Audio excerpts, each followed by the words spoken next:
Today I'm going to show you the ruffler foot for a domestic machine. Okay, it looks like a big gadget, but don't worry, it's very easy to install and very easy to use. So watch our YouTube channel and then you get all the free tutorials. Alright, first thing you have to remove the presser foot on the machine with together the shank. Leave it up and then remove. Okay, so you will find this part holding to the bar, and then this is holding to the arm, the needle bar arm over here. So there's a slight bend, you have to take care of the two places.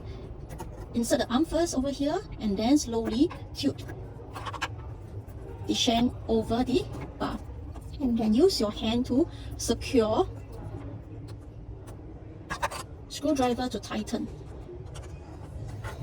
Your screwdriver may be a round coin shape, or a short screwdriver is very useful. And then you are done installing.